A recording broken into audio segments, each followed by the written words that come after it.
If the war ends now, Mr. Netanyahu has come very short. Very, very short. Let me emphasize that. Mr. Netanyahu keeps on talking about degrading to the point of incapacitating Iran's missile launching capabilities. That's been proven wrong.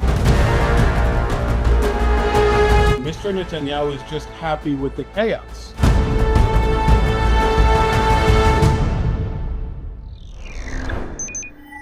Mr. Netanyahu gave up on regime change, and he's now changed the terminology into something that can be called state collapse, inducing state collapse, trying to create chaos and bring about the collapse of the Iranian state in terms of the Iranian government.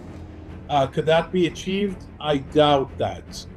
What are the repercussions? I don't think that Mr. Netanyahu cares much. What are the consequences? Are we going to look at a situation where even if it does happen, we're going to see an Iraq scenario playing out, meaning, the country is being splintered and even more extreme forces hold to power? That very well may be the case. But if the war ends now, Mr. Netanyahu has come very short, very, very short, let me emphasize that, on strategic objectives.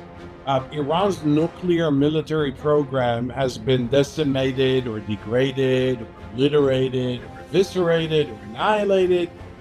That was said already in June 2025, yet the 450 kilos of enriched uranium to 60% remain at large, number one. Number two, Mr. Netanyahu keeps on talking about degrading to the point of incapacitating Iran's missile launching capabilities. That's been proven wrong Thursday night rather.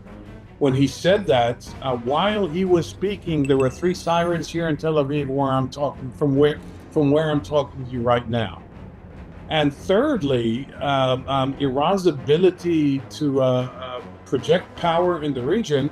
Okay, so it may not be manifest in Hezbollah these days, although to an extent it is.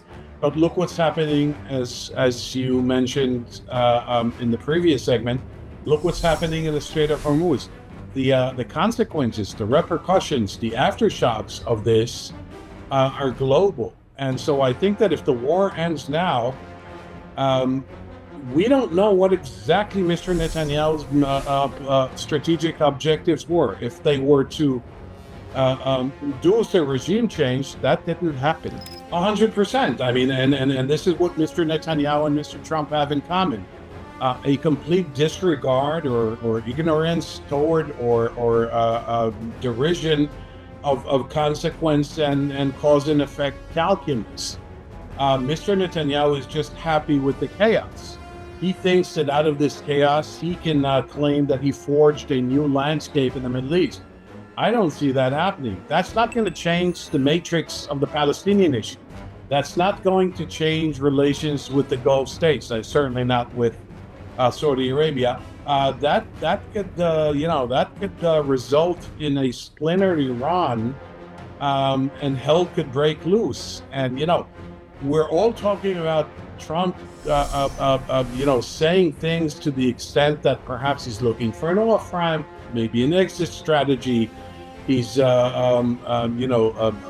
feels that the war has been won, that Iran has been decimated or incapacitated. Okay, that's fine.